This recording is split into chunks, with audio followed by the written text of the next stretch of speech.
시청자 여러분 안녕하십니까? 한선입니다. 대선이 9일 앞으로 다가오면서 막바지 선거전이 뜨겁게 달아오르고 있습니다. 특히 야권의 텃밭이자 심장부인 호남의 민심을 얻기 위한 문재인, 안철수 두 후보의 총력전이 펼쳐지고 있는데요. 과연 호남의 민심은 어디로 향하게 될까요? 이번 주 광주, 목포, 여수, MBC 3사가 공동으로 마련한 갑론을박에서는 더불어민주당과 국민의당의 초선 의원이지만 이번 대선에서 중책을 맡고 계신 두 의원 모시고 호남의 정책과 공약 그리고 막바지 선거 전략을 점검해보는 양자 토론 준비했습니다. 먼저 오늘 함께하실 두 분 소개하겠습니다. 더불어민주당의 선대위 기동민 총괄 부본부장 나오셨습니다. 어서 오십시오. 네, 안녕하세요. 더불어민주당 기동민입니다. 반갑습니다. 네, 다음은 국민의당 선대위 이용주 공명선거 추진단장 함께합니다. 예, 안녕하십니까. 국민의당의 이용주 의원입니다. 네, 반갑습니다. 바쁘신 가운데 짬을 내주신 두 분 의원께 진심으로 감사 말씀 드리면서 후보들의 공약 검증이 될 수 있도록 각별히 신경 써주기를 다시 한번 부탁드리겠습니다. 모두에도 말씀드렸습니다만 선거가 9일 남았습니다. 일주일이 조금 더 남은 시간이죠. 그래서 각 당이 막바지 선거 총력을 펼치고 있을 텐데요. 이번 선거에 임하는 자세랄까요? 전략 먼저 한번 짚고 넘어가 보겠습니다. 먼저 기동민 의원부터 말씀해 주시죠. 작년 겨울부터 우리 국민들 정말 많이 고생하셨습니다. 박근혜 정권의 국정농단과 헌법유린 세력을 심판하고 그리고 새롭고 정의롭고 공평한 대한민국을 만들어 나가기 위한 거대한 장정에 오르셨습니다. 한 1,700만 명 이상 되는 분들이 광화문에서, 충장로에서, 목포에서, 여수에서, 순천에서 촛불을 드시면서 정말 이제 완벽하게 국가를 대개혁하고 새로운 대한민국을 만들어야겠다는 이런 여러 같은 열망으로 모두 다 참여해 주셨습니다. 그 결실을 이제 맺어야 될 시점에 그렇게 와 있다고 생각합니다. 어느 때보다도 국민적 기대치는 높아 있습니다. 대통령 권력 하나 바꾸려고 촛불 든 게 아니다. 이제 광장의 민심은 우리 사회 중추적인 역할을 해왔던 재벌, 검찰, 언론, 관료, 정치권 이 모든 기득권 집단이 변하고 혁신해야 되는 거 아니냐. 그래 정말 완전히 새로운 대한민국으로 가야 된다라는 이 주문을 하고 계십니다. 그 어느 때보다도 상황은 위중합니다. 6개월 이상 국군 통수권자가 없는 상황이고요. 그리고 또 이 북핵 위기도 가시화되고 있고 그리고 또한 새로운 대한민국을 만들어내기 위한 그런 제반 장치들은 아직도 갖추어지고 있지 못한 그런 상황입니다. 사드 위기로 인한 안보 위기, 외교 위기, 또 경제 위기, 불안 요소가 높아져 가고 있는 그런 상황입니다. 국내적으로는 경제 얼마나 어렵습니까? 민생도 어렵고 청년들도 어렵고 양극화 더 심화되고 있는 그런 과정입니다. 이제 정권 교체를 통해서 정말 이 국민들을 편안하게 모실 수 있는 그런 대한민국을 만들어야겠다 이런 생각들을 하고요. 마지막까지 하여튼 최선을 다하겠습니다. 그리고 국민의당과는 지금 선의의 경쟁하고 있지만 결국은 한 뿌리 한 형제입니다. 그래서 정권 교체를 이루어내고 국민의당과 손잡고 국가를 대개주하고 혁신할 수 있는 그런 동력들을 얻어낼 수 있도록 마지막까지 최선을 다하겠습니다. 압도적으로 좀 몰아주십시오. 그래야 대한민국을 완벽하게 개조할 수 있는 동력이 생겨납니다. 광주 전남 유권자 여러분 잘 부탁드리겠습니다. 네, 이용주 의원도 한 말씀 해주시죠. 예, 광주 전남 유권자 여러분, 저희 국민의당이 작년 4.13 총선을 통해서 호남에서 많은 지지를 보내주셔서 저희 당이 존립할 수 있었습니다. 그 이후 국회 과정 그리고 작년 12월부터 시작된 촛불 민심 저희들이 충실히 따랐습니다. 현재는 새로운 미래, 과거보다는 미래를 향해서 그리고 패권주의적인 정치를 조금 더 없애자 이런 데 많은 국민들이 동감하실 것입니다. 단순히 대통령 한 명 바뀌는 것이 아닌 우리나라의 전체적인 정치 문화를 바꾸자는 데 동감하신다면 새로운 정치 세력, 미래를 준비할 수 있는 정치 세력에게 힘을 모아주시길 바랍니다. 네, 두 당의 각오 들어봤습니다. 이번 대선은 뭐 여러 가지 면에서 기존 대선과 다릅니다만 무엇보다도 후보들이 준비할 시간이 많이 부족했습니다. 후보뿐만 아니라 유권자 입장에서도 후보들의 능력과 자질을 검증할 만한 시간이 많이 부족했죠. 그래서 그 어느 때보다 텔레비전 토론의 영향력이 커지고 또 그 중요도도 커졌다. 이런 평가들이 나오더군요. 지금까지의 TV 토론 각 정당에서는 어떻게 평가하고 계신지 한번 들어볼까요? 먼저 이용주 의원부터 얘기해 주시죠. 예, 그렇습니다. 이번 이제 탄핵으로 인해서 60일 이내에 대통령 선거가 치러지게 돼 있지 않습니까? 또 예전에 기존의 방식과는 다른 직접적인 후보자가 유권자를 만나는 대규모 동문 방식의 유세보다는 TV 토론이라든지 그리고 SNS 인터넷을 통한 간접적인 접근 방법들이 많아졌습니다. 특히 종편의 방송 환경이 널리 퍼져서 하루 24시간 내내 모든 국민이 정치 박사가 되어가는 그런 상태가 되어 있습니다. 그래서 모든 국민들이 이제 알고 있습니다. 어떠한 후보는 어떠한 성격, 어떠한 후보의 어떤 당은 어떤 공약을 갖고 있다는 것은 다 알고 시작한 상태에서 그런 공약들을 얼마나 다 국민들에게 더 잘 설명할 수 있는지, 그리고 어떤 문제점에 대해서 잘 해명할 수 있는지가 큰 성패에 달려있다고 봅니다. 저희 국민의당의 안철수 후보도 나름대로 충분히 준비를 해왔습니다. 그럼에도 불구하고 몇 차례 토론회에서 국민들로부터 많은 지지자들로부터도 혹독한 질타를 받은 것도 한 사실입니다. 남아있는 토론회 기간 동안에 갖고 있는 모습, 그리고 미래에 대한 비전 충분히 보여서 국민들 그리고 호남 유권자의 선택을 받도록 하겠습니다. 네, 기동민 의원도 한 말씀 해주시죠. 그 TV 토론을 통해서 국민들은 각 후보와 정당들이 어떤 정책적 차별성이 있는지, 그리고 대한민국을 어떻게 이끌려고 하는 이 청사진을 가지고 있는지를 좀 많이 알고 싶어 하셨던 것 같아요. 그렇죠. 그 어느 때보다도 시청률이 높은 건 그걸 방증하는 거 아니겠습니까? 근데 아쉽게도 지난 한 4차례 TV 토론을 보면 좀 준비되고 정책적인 접근보다는 좀 인신공격 혹은 자질검증이라는 명하에 네거티브 공방, 이런 부분들이 새로운 정치를 열망하는 국민들의 어떤 기대치를 충족시킨다는 데는 어려움들이 좀 있었다는 것 같습니다. 그건 뭐 공통적인 평가인 것 같고요. 다만 그 과정에서도 워낙 짧은 시간에 압축적으로 치루어지는 장미 대선인지라서 그래도 더불어민주당이 문재인 후보 지난번 한번 이 재수의 과정도 있었지 않습니까?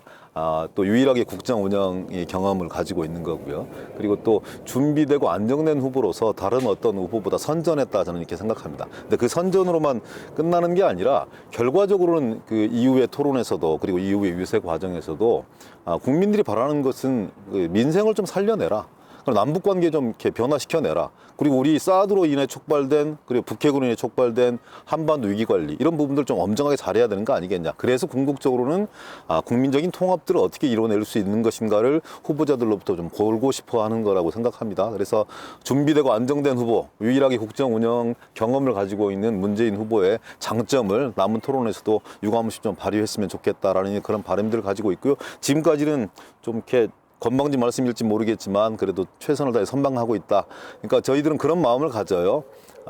이 대통령이 야사당 대표와 회동하는 그런 심정으로 좀 충분하게 준비하고 1등 후보님만큼 대단히 집중 공격을 받을 수밖에 없는데, 그건 1등이 안고 있는 숙명이다, 이렇게 생각하고 최선을 다해 차분하게 준비하겠습니다. 네, 두 분 말씀 들어보면 뭐 너무 당연한 얘기이긴 합니다만 TV 토론이 매우 중요하고 또 그 결과가 지지율에도 반영된다, 이렇게 해석할 수 있겠네요. 네, 그렇습니다. 그렇습니까? 네. 왜냐하면 여론조사 결과를 보더라도 한 60% 후반대에서 한 70% 초반대의 국민들 같은 경우에는 지지를 처리하지 않겠다, 이렇게 말씀하고 계시지만 20% 내지 30%의 국민들 같은 경우는 지지 후보로 바꿀 수 있다, TV 토론을 통해서 지지 후보를 바꿀 수 있다, 이런 말씀을 주고 계시고요. 실제 TV 토론 한 번이 끝날 때마다 지지 요동치는 그런 과정들이 있습니다. 문재인 후보가 올라가기도 하고 안철수 후보가 내려가기도 하고 심상정 후보가 올라가기도 하고 또 뭐 유승민, 홍준표 후보 등 이 등락을 거듭하는 걸 봤을 때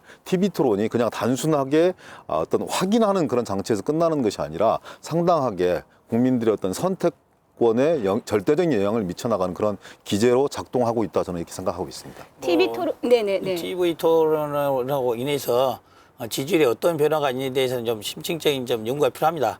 보통의 경우에는 적극 지지층에 있어서는 뭐 TV 토론 내용을 보고 지지 후보를 바꾸는 경우는 좀 많이 드문 맞습니다. 그런 네. 편입니다. 그래서 이번에서도 안철수 후보에서 떨어져 나간 표라든지 문재인 후보에서 떨어져 나간 표들도 거의 부동층으로 가 있는 것이 늘어나 있는 겁니다. 특히 최근에 또 심상정 후보가 또 선전을 해서 그 지지율만큼이 문재인 후보에 다시 이동하는 그런 모양새가 있어서 꼭 TV의 토론의 성적표가 지지율과 바로 연결되지는 않는다. 결국에는 지지를 이탈한 부동표를 어떻게 다시 찾아올 것인가, 다시 자기 지지표를 만들 것인가가 앞으로 남은 10일 동안의 큰 관건이라고 생각이 됩니다. 네, 그거는 이제 국민의당의 마지막 전략 중에 하나이기도 그렇습니다. 하겠습니다. 그 말씀들을 듣다 보니까 그 지지율 얘기를 안 할 수가 없는데요.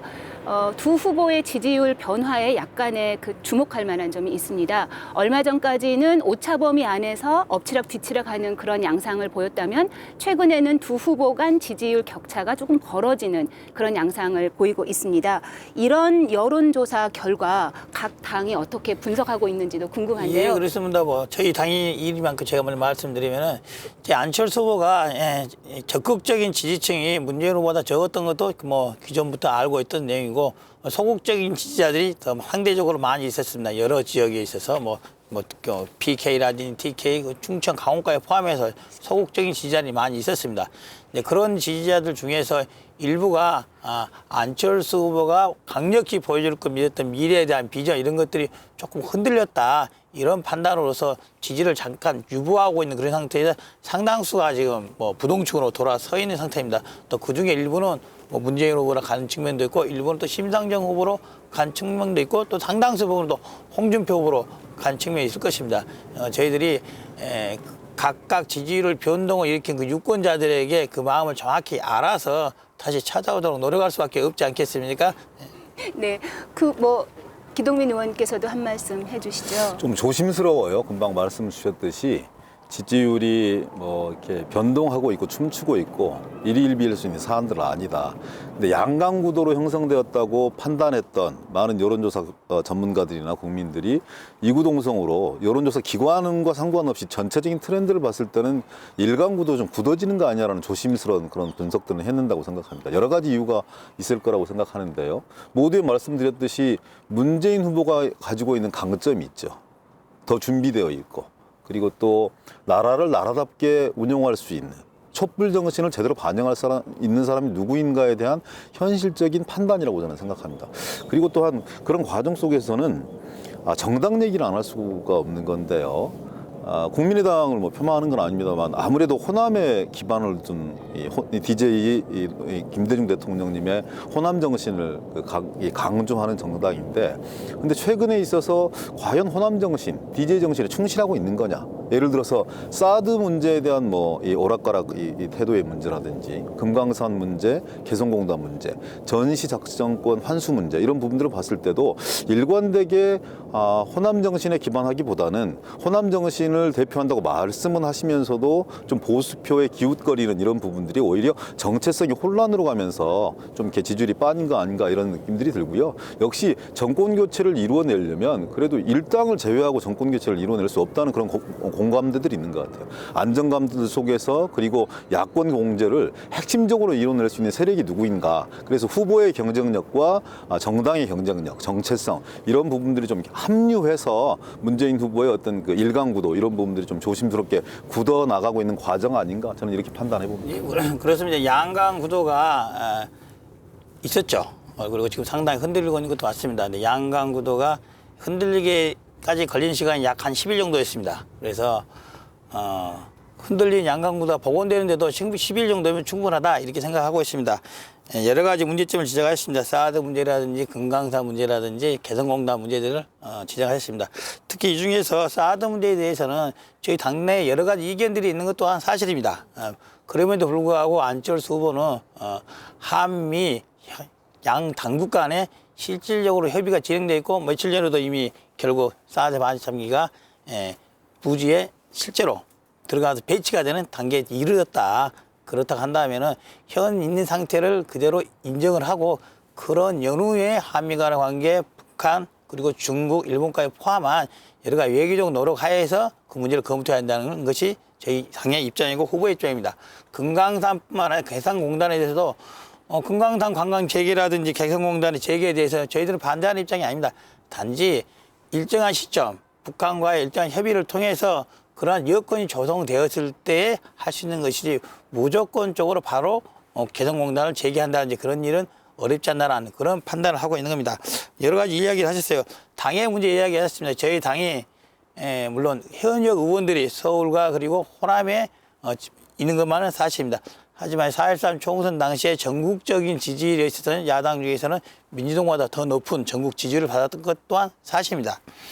그 이후에 이제 여러 논의들이 있었죠. 뭐 촛불도 있었고 국정감사든지 이런 과정에서 또 그 와중에 저희 당의 외연을 확대하지 못한 그런 오류들도 있었던 것 같습니다. 하지만은 이번 선거는 총선이라든지 지방자치단체를 뽑는 선거가 대통령을 뽑는 선거입니다. 대통령 한 명을 바꿈으로써 대한민국 미래를 바꿀 수 있는 것이죠. 최근에 이제 저희랑 비슷하게 진행되고 있는 프랑스 대선을 본다면은 마크롱 후보 나이도 39살에 불과하고 정치자금이 몇 년 되지도 않았고 그 당은 현재 현역 의원 또한 단 한 명도 없는 창당한 지 1년밖에 정확히 따지면 저희들보다 2달 늦게 창당을 했더라고요. 그런 당에 많은 프랑스 국민들이 기대를 갖고 응원을 보내주는 이유는 그거 같아요. 기존 정치로서는 프랑스가 원하는 강력한 개혁 변화를 이룰 수 없다. 이제는 새로운 변화를 줄 수 있는 사람, 새로운 마인드를 갖고 있는 새롭게 미래를 볼 수 있는 사람으로 좀 지도자를 변화시켜보자. 프랑스 국민들 그런 생각 안 했겠습니까? 아, 마크롱 후보 만든 지 당이 1년도 안 됐다. 응? 소속 의원 한 명도 없다. 저 사람에게 어떻게 대통령이라는 중책을 맡길까라는 의문이 있었을 거예요. 하지만 프랑스 많은 국민들이 원하는 것은 새로운 변화가 있어야지만이 여러 가지 현재 있는 프랑스 문제 해결할 수 있다. 저희 나라와 유사하다고 합니다. 저희 나라에 얼마나 힘듭니까? 경제적으로 힘들고 외교적으로도 힘들고 여러 가지 문제가 있습니다. 그래서 물론 더불어민주당의 문재인 후보님 훌륭한 경륜이 있는 걸 인정합니다. 또 자유한국당 홍준표 후보님도 여러 가지 경력들이 있죠. 할 수 있을 거라고 봅니다. 기본적 자질이 있다고 봅니다. 하지만 지금 필요한 것은 새로운 혁신, 새로운 개혁에 대한 생각, 방법 이것을 갖고 있는 자만이 다음 대통령으로서 정확히 끌어갈 수 있다. 뿐만 아니라 정치의 개혁을 누가 이룰 수 있느냐. 기존의 패권 정치라는 게 다른 게 아니에요. 다른 사람들 다 동반자적으로 같이 이끌어갈 수 있는 정치가 돼야지만 되는데 죄송스럽지만 더불어민주당의 우리 문재인 후보께서는 뭐 본인이 안 그럴 수 있지만 다른 사람들 그렇게 많이 보고 있다는 게 문제인 것이죠. 그리고 작년 4.13 총선 이후에 여소야대가 됐지 않습니까? 결국 새로운 3당 체제 하에서 협치와 연정이 이루어져야지만이 앞으로의 국회 행정부를 원활히 이끌어갈 수 있는데 오히려 지금 민주당이 된다면 문재인 후보가 된다면 다른 당에서부터 제대로 된 협조를 받을 수 있을까 우려가 된다는 거죠. 오히려 소수 정파인 국민의당이 안철수 후보가 한다면은 더불어민주당이라든지 바른미래당이 아니면 다른 시민 세력이라든지 저희나게 포함한 연정을 운영하는데 더욱더 안정적이고 강관 연정도 이룰 수 있다. 협치의 정치 살아있다. 이렇게 볼 수 있습니다. 네, 그 부분은 이제 유권자들이 판단해 주실 문제인 것 같은데요. 조금만 더 말씀드릴 부분이 좀 있어서요. 패권 정치, 실체를 좀 지적을 해 주셔야 된다고 생각하는데요. 제가 원래 박원순 시장이 부시장이었던 사람입니다. 네네. 경선 과정에서는 안희정 지사를 지원했습니다. 비서실장으로. 지금 제가 문재인 후보의 수행실장이에요. 명색이. 총괄본부 부본부장을 하면서. 통합하기 위한 지난한 노력의 과정에 어떤 상징적인 그런 단면들을 보여주고 있는 거라고 생각하고요.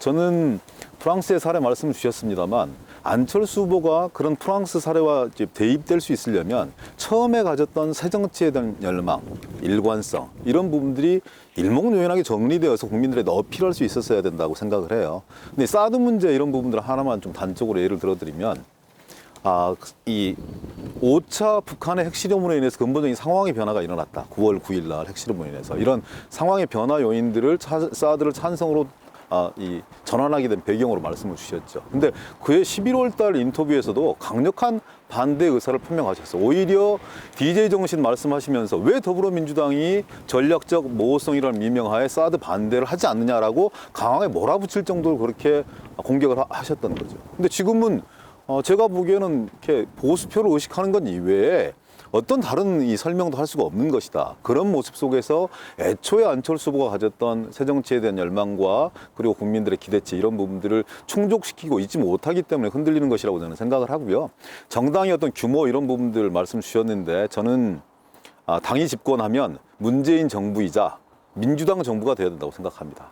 그래서 문재인 캠프도 쉽지 않았겠죠. 캠프를 대대적으로 해산하고 당 중심의 선대위를 꾸렸습니다. 그건 무엇이냐면 개인의 집권, 캠프의 집권이 아니라 전체 당 차원의 집권을 얘기하는 것이고 협치와 연정의 든든한 중심을 당 중심으로 꾸리겠다는 겁니다. 협치와 연정은 시대적 대세입니다. 그리고 더불어민주당이 생각하는 협치와 연정의 제 첫 번째 파트너는 국민의당인 것도 역시 확신합니다. 그런 과정 속에서 저는 서로의 장점을 가지고 경쟁할 수 있어야 된다. 그래서 안철수 후보가 지금이라도 늦지 않았으니까 본인이 가졌던 새 정치에 대한 장점 그리고 애초의 국민적 기대치 이런 부분들을 회복할 수 있었으면 그래 보다 치열하고 건강한 정책 경쟁이 되었으면 하는 그런 바람이 있습니다. 예, 그 중에 이제 하나만 지적드리면요. 사실과 그냥 다른 게 있어 지적하면은 이제 저희들이 아니라 이제 안철수 후보죠. 사드에 대한 입장을 바꾼 결정적 계기는 저는 5차 핵실험이라고 보지 않습니다. 만약에 5차 핵실험이 했다면 그 이후에 했겠죠. 오히려 그것보다는 한미 당국 간 협의에 의해서 이미 사드가 실제 배치에 들어간 단계에 도달했다. 즉 한미 간의 약속의 이행 단계에 들어간 것이 더 큰 원인이었다는 거죠. 뿐만 아니라 이제 문재인 후보조차도 6차 핵실험이 강행된다면은 뭐 사드 배치 수용할 수도 있지 않냐 뭐 그런 정도 입장인 것이죠. 결국 안철수 후보가 5차 핵실험 때문에 입장을 바꾼 건 아니라는 건 분명합니다. 예. 제가 그 TV 토론에 나오셔서 문재인 후보의 질문에 답변을 그렇게 안철수 후보가 말씀 주셨기 때문에 그렇게 말씀을 드린 거고요. 저는 당 패권 말씀 주셨는데 정말 인용하고 싶지 않습니다만 김미경 그 안철수 후보의 산모님께서 국민의당은 나와 안철수 후보가 낳은 네 번째 아이다 이런 말씀 주셨어요. 그리고 당의 후보가 사드 찬성으로 돌아섰기 때문에 당론 변결 절차가 거치지 않은 걸로 저는 알고 있습니다. 그렇지만 사실상 당론이 변경되었다고 말씀 주시고 계세요. 과연 DJ 정신을 계승한다는 박지원 대표, 정동영 의장, 천정배 장관 이런 분들 또 솔직하게 말씀드리면 이용주 의원 그런 분들에 대해서 동의할 수 있을까요? 저는 선거 시기니까 후보 중심으로 간결하자 그런 마음속에 참고 있는 것이지만 저는 그것이 국민의당다운 호남 정신을 계승하고 DJ를 계승하는 국민의당다운 그런 모습은 아니다라는 걸 분명히 지적드리고 싶습니다. 한 말씀 드리면은 사드 배치관 당론에 관련해서는 당론 변경을 두고도 여러 차례 이제 저희 당 의원들 간에 논란이 있는 겁니다. 즉 후보자가 당론 입장을 바뀌었다고 해서 그대로 따라갈 수 있는 그런 정당이 아니에요. 건강한 민주주의 정당이라는 거죠. 논의만 보더라도 그런 입장 정도로 밝혀두겠습니다. 네. 네. 그 사드 관련돼서는 그동안 많이 그 거론이 되기도 했고 우리 유권자들이 충분히 파악할 수 있을 것 같아서요. 다음 그 의제로 넘어가는 게 좋을 것 그러시죠. 같습니다. 이 문제를 물어보지 않을 수가 없는데요. 그 후보 지지율과 관련돼서 특히 주요 이슈들이 나올 때마다 지지율이 이렇게 오르락내리락 하는 그렇습니다. 것과 관련돼 마지막으로 남은 변수 중에 하나가 그 단일화 문제입니다. 바른정당이 그렇습니다. 공론화하기도 했고요. 그래서 이 실제 성사 여부하고는 관계없이 이게 후보 지지율에 영향을 줄 것이다. 이런 진단들이 많이 나오고 있더군요. 이에 대한 각 당의 의견들을 한번 들어보고 싶습니다. 예, 만약에 뭐 단일화가 뭐 인위적이든 뭐 자연 발생적인 된다면은 뭐 지지율에 영향은 뭐 있을 거라고 봅니다. 근데 저희 국민의당이나 안철수 후보는 어떠한 뭐 각 후보 간 그 각 정당 간의 정치 협상을 통해서 단일화하는 경우는 없다. 홍준표 후보라든지 유승민 후보가 여러 가지 고려에 의해서 뭐 후보직을 뭐 사퇴하는 그런 정도 일방적인 단일화라고 표현하기면 적절치 뭐 할까 모르겠지만 그런 단일화는 있을 수 있겠죠. 근데 그것이 아니라 우리들이 원하는 것은 유승민을 지지하는 후보들 그리고 홍준표를 지지하는 후보들이 갖고 있는 가장 큰 생각이 문재인 후보의 패권주의적인 정권 개최는 바람직하지 않다는 그런 생각에 동의한다면은 설령 유승민, 홍준표 후보가 사퇴하지 않더라도 그 지지자들이 그것을 실현할 수 있는 차선의 카드로서 저희 당의 안철수 후보를 지지해주는 그런 것을 뭐 유권자에 의한 단일화, 국민에 의한 단일화 뭐 그런 것이 이루어지기를 기대하는 거죠. 네, 이에 대해서 기동민 의원께서는 뭐 하실 말씀이 있을 것 같은데요. 국민의당과 안철수 후보가 처한 딜레마라고 생각합니다.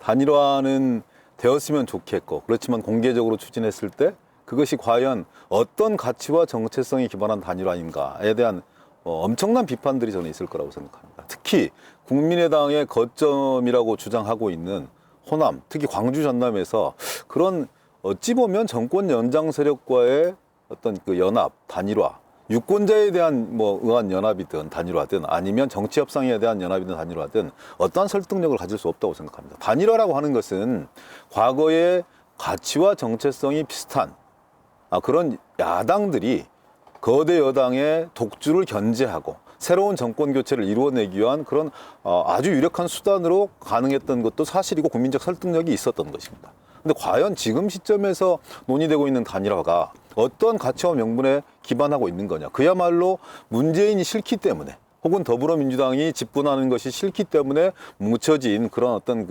이 공학적인 단일화라고 했을 때 저는 오히려 그것이 실현된다고 했을 때 가질 수 있는 후폭풍들이 훨씬 더 클 수밖에 없는 문제이셔서 욕심은 나겠으나 저는 오히려 그런 부분들이 선거 판세를 흔들기보다 국민의당의 존립 기반 자체를 대단히 어렵게 하는 그런 자충수 악수가 될 수도 있는 그런 문제여서 오히려 안철수 후보가 가지고 있는 경쟁력과 국민의당이 가지고 있는 호남 정신, DJ 정신 이런 부분을 가지고 승부해야 다음 정치가 있는 것이고 그렇게 해야 정말 강력한 국가 대개조를 이루어낼 수 있는 강력한 민주정부의 한 축으로 기능할 수 있을 것이다. 이런 말씀을 올립니다. 예, 방금 말씀하셨던 두 가지 가능성 중에 두 가지를 다 배제하셨는데요. 저는 뭐 정당이라든지 정치 지도자인데는 불가능하고 국민의당 내에서 어떤 의원도 그걸 바라고 있는 사람은 없습니다. 단지 방금 기동 의원께서 유권자에 의한 단일화조차도 적절치 않다라고 말씀하셨는데 저는 그건 매우 잘못된 생각을 합니다.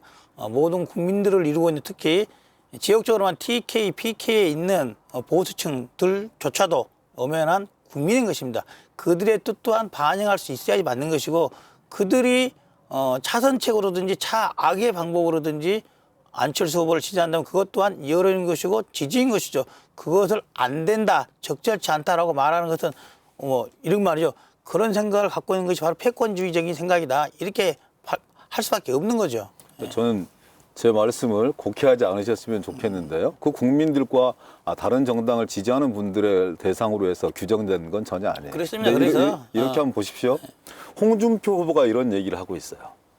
단일화 얘기가 나오니까 국민의당 안철수 후보가 끝까지 완주하는 게 좋다. 그래야 호남표가 분열된다. 이런 얘기를 하고 있습니다. 제가 드리는 말씀은 정권 교체가 기정사실화된 것처럼 보이지만 선거 남은 기간 동안 일주일 이상 남은 기간 동안 얼마든지 요동쳐서 이 전선이 흐트러질 수 있는 가능성과 위험성이 언제든지 있다는 거예요. 그래서 만약에 이 2등 후보 안철수 후보와 3등 후보 홍준표 후보의 실버 크로스 지지율 역전 현상이 일어나면 전 급격하게 보수와 진보의 프레임으로 전환될 수밖에 없는 그런 상황을 우려하는 것이고 그런 과정 속에 지지자분들에게 좀 더 될 수 있는 정권 교체, 분명한 정권 교체, 가치와 명분에 기반한 촛불 정신을 계승할 수 있는 그런 정권 교체에 좀 합류해 주십사 하는 그런 말씀을 그렇게 드린 것이라고 생각합니다. 그렇죠. 이제 저희들이 말하는 단일화라는 건 이런 거 아니겠습니까?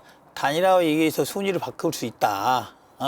될 후보를 안 되게 하고 안 되게 할 후보를 되게 한다. 이런 생각을 구태적인 사고를 갖고 있는 거죠. 하지만은 단일화의 다른 방식은 이런 겁니다. 저희들이 아마도 이번 선거법 개정 협상에서 많이 나왔지만 결선 투표제 같은 것도 사실상 뭐 단일화 하나의 형태인 것이죠. 이번 대선에서는 뭐 더불어민주당도 결선 투표제를 찬성하여서 이번 입법에서 이제 시기상으로 안 됐기 때문에 사후적인 단일화가 아니라 사전적인 단일화라고 볼 수도 있는 것이죠. 근데 어떠한 경우든지 간에 저희 국민의당에서는 저희 당론뿐만 아니라 모든 의원들 그리고 후보조차도 현재 진행되고 있는 바른정당에 의해서 제기가 됐던 단일화 논의에는 참여하지 않는 게 맞다라고 생각하는 것이고 그걸 이미 발표를 했어요. 네. 오히려 저희들이 발표를 안 한다고 한 상태에서 우리 더불어민주당 쪽에서 더욱더 자꾸 말을 하시는 게 어떤 취지인지 국민들이 알지 않을까 싶습니다. 말씀하신 선의를 잠시만요. 믿겠습니다. 네, 단일화 문제는 이 정도 마무리하고요. 이제 호남 정책과 공약을 검증해보는 순서로 좀 넘어갔으면 합니다. 이번 대선 전국에서 각 후보들은 물론이고 여기 계신 두 의원을 포함해서 각 당의 지도부 중책을 맡고 계신 분들이 호남을 아주 자주 찾고 있습니다. 아무래도 지역민들의 목소리를 직접 듣기 위함일 텐데요. 지역민들이 뭘 바라고 또 어떤 요구사항들이 있는지 먼저 우리 기동민 의원부터 말씀해 주시죠. 저는 압도적인 건 정권 교체라고 생각합니다. 지난 이명박 박근혜 정권 동안 진행되었던 이런 재벌 중심의 경제 정책, 서민과 중산층, 사회적 약자들은 내동댕이 핀 채 정말 소수특권층과 대기업의 부자들만 배를 불리는 이런 이 경제 정책에 대해서 바로 잡아야 되는 거 아니냐. 블랙리스트, 말도 안 되는 일들이 민주주의 후퇴 과정 속에서 고스란히 재현되고 있다는 얘기죠. 이런 민주주의 후퇴, 경제 양극화, 국민 통합의 저해, 특히 호남 같은 경우에는 4대 권력기관장 중에 한 분도 배려하지 않을 정도로 거의 이 깡그리 정말 이 지역 균형 발전 이런 부분들을 신경 쓰지 않았다는 얘기죠. 이런 부분을 바로 잡아야 될 수 있는 거 아니냐. 그래서 더불어민주당 니들도 언제까지만 말로만 호남이 민주의 성지이고 민주당의 정체성이다 이렇게 말로만 하지 말고 이제 정말 변화하는 모습을 보여라. 구체적으로 무엇을 어떻게 함께 할 것이냐, 국정 운영을 공동으로 운영할 수 있는 구체적인 당사자로서 어떻게 대접하고 함께 할 수 있는 것이냐 하는 구체적인 전망들을 저는 내놓으라고 요구하고 있는 그런 상황이라고 생각하고요. 지난 총선 이후에 저는 큰 계기가 되었다고 생각합니다. 국민의당이 호남을 중심으로 해서 파생되어진 것이 더불어민주당을 더욱더 정신 차리게 하고 그래서 정권 교체에 더욱더 박차를 가할 수 있는 그런 대전환의 전기로 기능하고 있다. 저는 야당의 발전과 정권 교체를 위해서 대단히 긍정적인 그런 기능으로 전환되어서 되고 있다고 생각하고요. 그런 정신에 기반해서 정권 교체를 이루어낼 수 있는 진정한 주체가 더불어민주당이다. 이런 것들을 호소드리기 위해서 최선의 노력을 다하고 있는 그런 과정입니다. 국민의당도 민심. 예, 기동희 의원님이 보신 그대로입니다. 첫 번째 주제는 이거죠. 정권 교체. 아마 이명박 박근혜 이 정부 하에서 여러 가지 민주주의 후퇴에 대해서 얼마나 다른 국민들도 가슴 아팠겠죠. 호남 사람들이 가슴 아팠겠습니까? 네, 두 번째 주제는 이겁니다. 이미 어떤 국민도 이번 선거에서 예를 들면 이번 후보라든지 다른 당 후보가 당선될 거라고 기대되지 않는 것으로 보고 있습니다. 즉 이번에 정권 교체는 이루어졌다. 여야 간의 정권 교체. 물론 이제 그 전에 탄핵으로 인해서 현 전 대통령이 내려온 상태까지 포함한다면은 이미 정권 교체는 이루어졌다라고 판단하고 있습니다. 그런 상황에서 호남 사람들이 요구하는 거 이겁니다. 이번에는 호남 중심의 정권 교체를 꼭 이루어달라는 게 호남 사람들의 뜻이라고 합니다. 호남 후보가 아니라도, 호남 출신 후보가 아니라도 호남의 의견, 호남인들을 배려할 수 있는 정치 체계를 갖출 수 있는 정권 교체가 이루어져야 된다라고 주장하고 있는 겁니다. 방금 기동님 의원님께 말씀하셨어요. 더불어민주당 그런 것을 이룰 수 있다고. 저도 뭐 그러기를 희망합니다. 하지만은 더불어민주당의 예전에 문재인 후보님께서 아까 말씀하셨듯이 국정에 참여하신 적이 있었지 않습니까? 참여하신 적이. 그때도 지금 같은 생각에서 호남을 좀 더 배려했을 텐데 배려하지 않고 있다가 나중에 와서 호남 배려하겠다. 또 얼마 전에도 총선 때도 그랬어요. 호남을 찾아가서 이야기했지만 그 끝난 후에 전략적 차원에서 한 말이다. 이번 대선 과정에서 또 그런 본의 아닌 실수겠지만 부산 대통령이다. 경남의 아지라 이런 말씀 또 하신 거예요. 물론 그게 진심보다는 정치공학적 정치에 필요한 선거 과정에 유세가 과정에 나온 말이라고는 저는 믿습니다. 호남 사람들이 원하는 것은 작년에 4.18 총선 때 국민의당을 밀어주시던 여러와 같은 지지를 보내주던 이유는 국민의당이 나서서 호남의 뜻을 국정에 반영하라는 그 뜻이 저는 아직도 살아있다고 봅니다. 많은 호남 사람들이 그렇게 생각합니다. 문재인, 안철수 둘 중에 한 사람 대통령이 될 것 같은데 누가 되면 호남의 뜻을 더 잘 받들까? 누가 되면 호남을 좀 더 배려할까 하는 거죠. 권력기관 4대 기관장 말씀도 하셨어요. 지금 할 수 있는 걸 왜 예전에는 안 했냐는 거죠. 그래놓고 이젠 또 하고 있다 하면은 우스갯소리로 그런 말 하지 않습니까? 한 번 속은 것은 실수지만 두 번 속은 건 바보다. 이런 이제 농담 아닌 농담까지 나올 정도가 되고 있는 거죠. 그래서 이번 대선에서 호남 중심의 정권 교체는 원하는 호남 사람들 많다. 그것을 안철수 후보도 할 수 있다. 그리고 저는 문재인 후보도 충분히 그거에 대해서 노력할 수 있다고 봅니다. 네. 그 민심이 아무래도 이제 호남을 위한 정책과 공약에 반영이 돼 있을 텐데요. 각 당의 그 호남 공약 얘기를 좀 들어볼까요? 상대 당과 비교해 어떤 점에서 더 차별점이 있고 민심을 반영한 것인지 그 얘기를 조금 간략하게 들었으면 합니다. 먼저 기동민 의원부터. 이용주 의원께서 금방 말씀 주신 더불어민주당의 실수 그리고 또 약속했던 것을 제대로 이행하지 못했다는 것에 대한 질타 받아들입니다. 그리고 잘못한 부분이 분명하게 있습니다. 그만큼 어찌 보면 호남민들의, 특히 광주 전남 지역민들의 마음을 제대로 헤아리지 못한 그런 측면들이 분명히 있었습니다. 반성합니다. 최선의 노력을 다해서 그런 이 실수가 반복되지 않도록 최선의 노력을 다하겠습니다. 다만 참여정부에서 인사가 편중되었다, 호남 사람들이 소외되었다, 이런 거 논란이 있을 수 있지만 저는 그건 아니라고 생각합니다. 충분하게 고위층 내에서는 많이 배분이 되었지만 호남민들이 충족할 수 있을 만큼의 인사탕평 이런 분들이 이루어지지 못했다는 그런 느낌에 대해서 부정하지 않는 것이 분명히 말씀을 드리고요. 공약, 저는 이런 거 되게 중요하다고 생각해요.